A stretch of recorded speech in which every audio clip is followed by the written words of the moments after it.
Alright, so there's an NPC here, Yar Hammerstone, who apparently is the mining trainer. Now, I don't know if we want to grab mining. I mean, mining sounds nice, but I don't know how that works because I think there's a cap of 2, but I think there are some you can always get. But mining is probably one of those things you want to grab when you're crafting, heavy equipment like plate equipment. And as far as I know, Warlock can only use cloth. So we might want to get something more akin to tailoring instead of the mining stuff. Although maybe you can always get mining. Is there a menu for this? Let me see if I can find something. All right, so I did go to Google real quick here because I didn't want to make like a big mistake that may be irreversible. So apparently the way it works is players can choose between 2 primary professions. So it's alchemy, blacksmithing, enchanting, engineering, herbalism, leatherworking, mining, skinning, and tailoring. I think I want to grab the skinning one, not because it's good, but I just really like the idea of, killing bears and stuff and then being able to skin them after and get their pelts and stuff. And then maybe I can combine it with either tailoring or leatherworking. Now, leatherworking might not be good on me, but maybe it's like a nice money making tool. I also kind of like the idea of mining, but I don't know if it's going to be any good for me. And then apparently there are also secondary professions, which are cooking, fishing, and first aid, and they can all be learned. So they don't have to be. There's no choice to be made there. You can just learn all of them. I will definitely learn fishing because I do enjoy fishing generally. But I guess I'll leave mining for now. Maybe I'll come back on my decision later, and maybe you can hot swap like quite freely.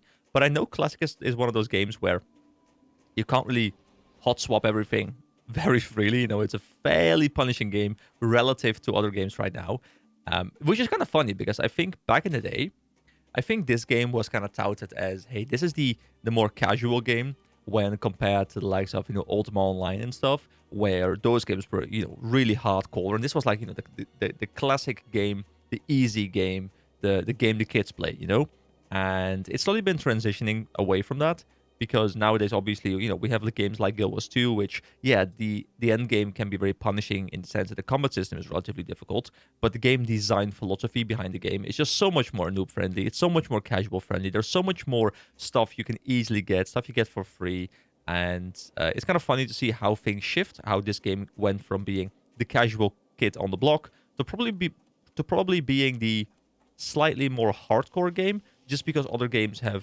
continued the trend of becoming more and more casual friendly because that just makes you more money. There's also another quest at Senir Whitebeard here, and he says, I am behind on my report and could use your help, EK. I just managed to find where the trolls are holed up, but I saw so many trolls I was afraid to go in.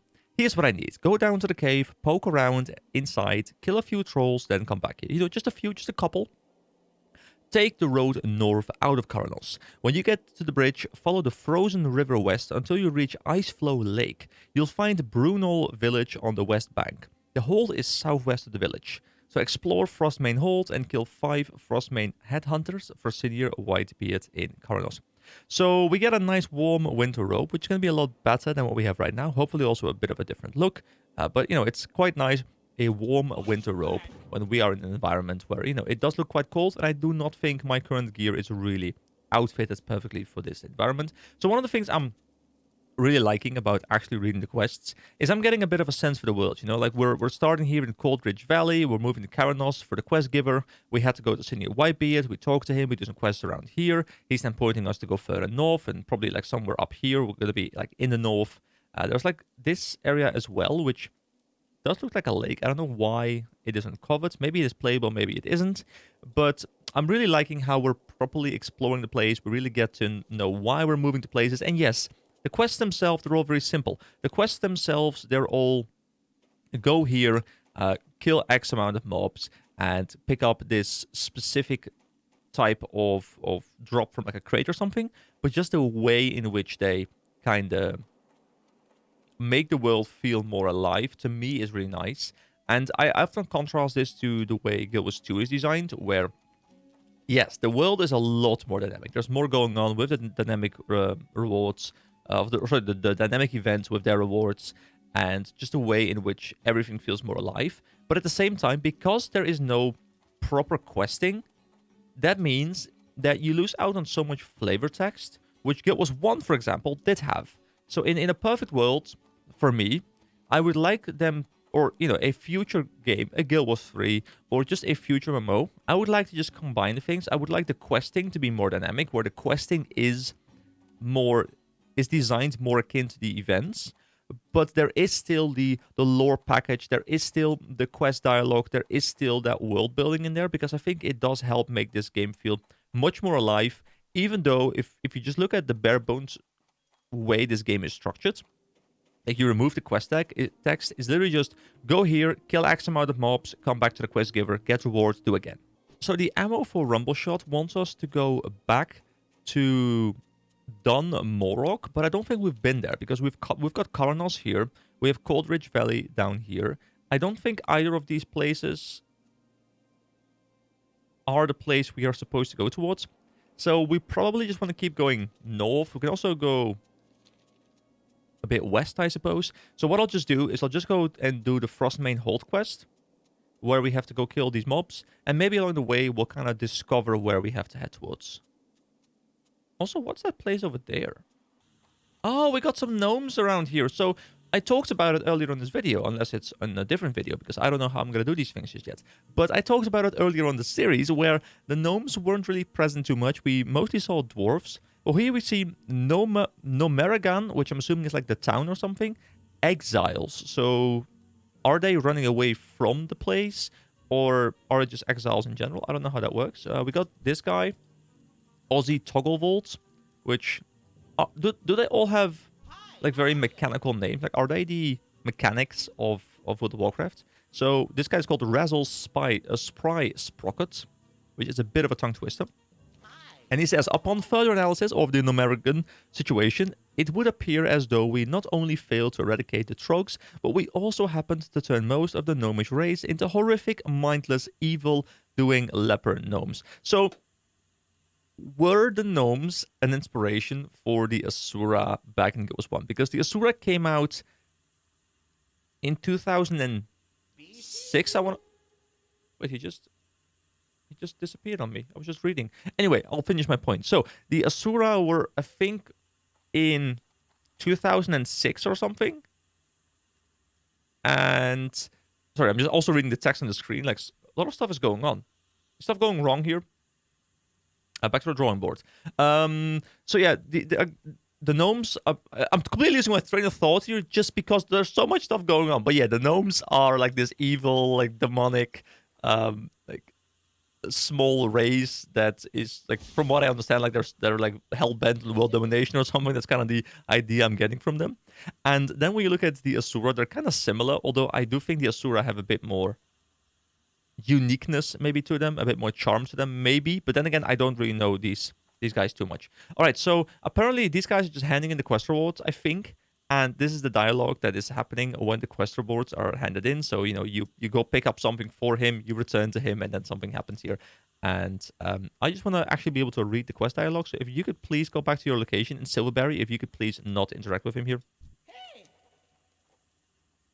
Oh, are people just all handing in the quests? Am I gonna keep having this problem? Yeah, okay. I'll just chill here, and I'll be back when I can properly read the quest text. So, Ozzy and I plan to reverse the horrible leper effects with our latest invention, the Recombobulator. The machine is almost complete, but we are in dire need of some restabilization cogs and gyromechanic gears. Retrieve some from the leper gnomes out front of the Nomeragan for us. Bring Resonance Price Sprockets in Karanos, 8 restabilization cogs, and 8 gyromechanic gears. Alright, we can do that. So, are those gnomes that just, like, kind of went rogue? Which is kind of funny, because rogue is a class in this game. I don't know exactly where it is, but I'm just going to keep going north, because that's where the other quest wants me to go. Also, this quest apparently is red. Is there, or like, orangey? Is there a reason for that? Does that mean the quest is more difficult? Does that mean the quest is higher level? Does that mean that the quest is meant for more people? I don't know. I don't think it's told me, unless I've skipped over that part, because I haven't read all the stuff too much. There's like a nice... Oh. I want to see what's up here. Is that the main city or something? That looks big. You know, I like the scale of this game. You know, even though from what I've heard for years, this game doesn't do very big models very well, especially not compared to the way Guild Wars 2 does it. And I keep drawing comparisons between this game and Guild Wars 2, but that's like the game I know most about, so it's a nice source of comparison for me. But the scale of the world map, the scale of like my character relative to everything else, it just feels nice. It feels good. And I've also gotten a buff from someone, increased the intellect by 2, which I don't know what intellect does exactly. Is it just more like spell damage or more mana or something? Intellect. Increases mana points and chance to score a critical hit with spells. Increases the rate at which weapon skills improve. Alright, that's quite nice. Anyway, I'm gonna check in here and I'll be back when I'm in there, probably. Oh, that's a really cool looking guy out there. Some dwarven guy. City of Ironforge, Alliance territory. Look at this guy. That guy looks really cool. That must be like a dwarven hero or a dwarven king or something. Probably something that has a lot of lore implications, I'd imagine. So, is this a dwarven city? So this is not Nomergan or whatever it was called. This is Ironforge, which, based on the way the map art looks, is probably the dwarven city. Which, I mean, I have to give it to them. This place looks pretty cool, pretty dwarven, pretty sizable. It looks very similar to the Undercity in the way I remember it, because I think it was also a circular area with like this weird canal kind of thing, and they have a similar setup going on here, but instead they have like lava under this stuff. I also don't know if I can jump down there. I kind of don't want to risk it because I don't know where I'll respawn. There's probably a lot of stuff to explore here, and I will get about doing that. But for now, I will go out and do the other quests, because I don't want to spend the next hour exploring this place when I'm probably going to be pointed here by a quest soon anyway. So I'll just leave this on the menu for now. Yeah, Rumbleshot in Don Morok. So the quest giver is going to be somewhere around here, or at least, you know, the quest hand-inner, the quest reward giver, whatever we want to call him, because he did not initially give us the quest, although he indirectly supplied the quest. I guess that matters too. You know, you got to think of everyone in the chain. It's the chain of quest giving. It's a very important and holy chain of things. I can only imagine how amazing it must have been to explore these parts back when the game first launched. Because the game isn't that difficult to run, so I'm assuming back then when you had a good PC, you could run the game at like medium to high graphics, but the game doesn't change too much depending on which graphic settings you're using. So I'm assuming the game always looked somewhat like what I'm looking at right now. And the game still has a certain charm to it, albeit, you know, the graphics are obviously quite old, but just because the art style holds up fairly well. Like, I can imagine this game back in the day, you know, back when you played this in like 03 or whatever. Like, the game must have looked incredible.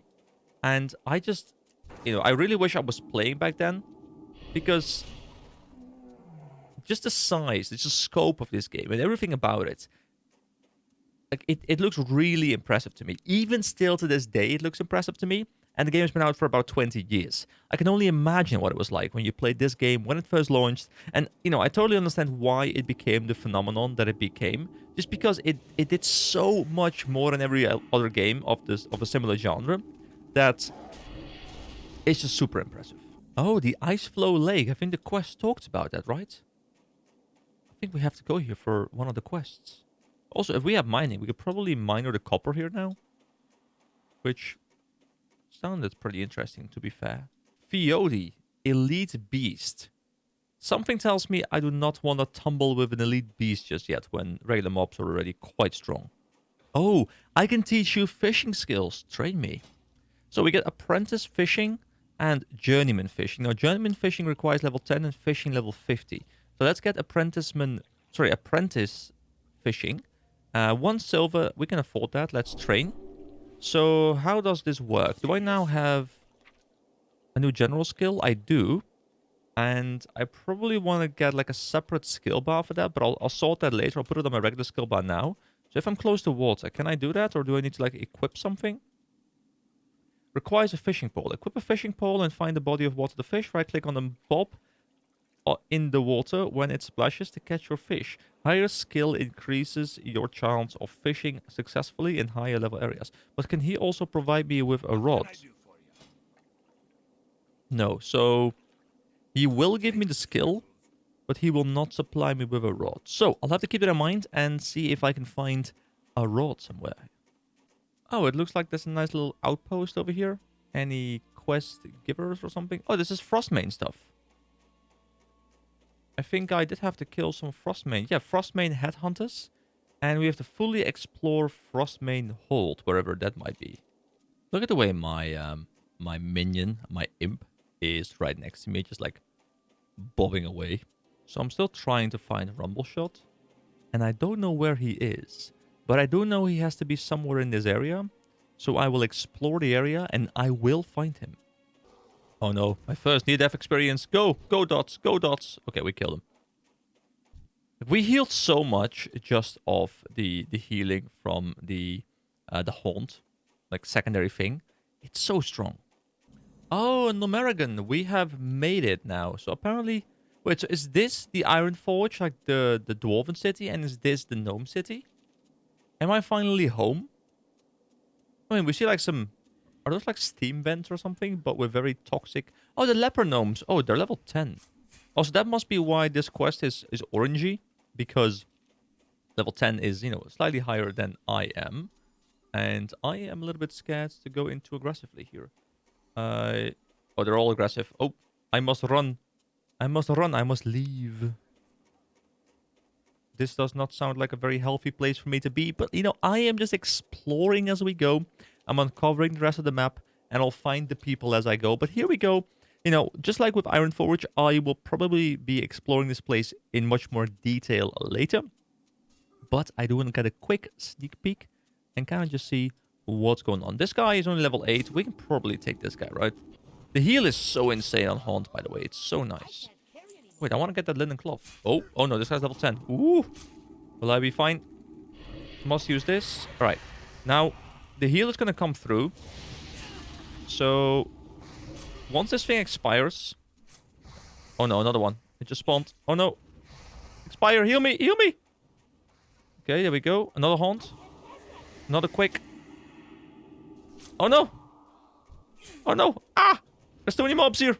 There's too many mobs. So Nomerion, I don't think that's a big town. You know, that feels to be like it's... I mean, it might be a big town, but it might be a big town full of enemies. So I must keep running. Running. Running. Run, little man! Run! Don't die! No! Run! Run! Run! Run! Run! Run! No!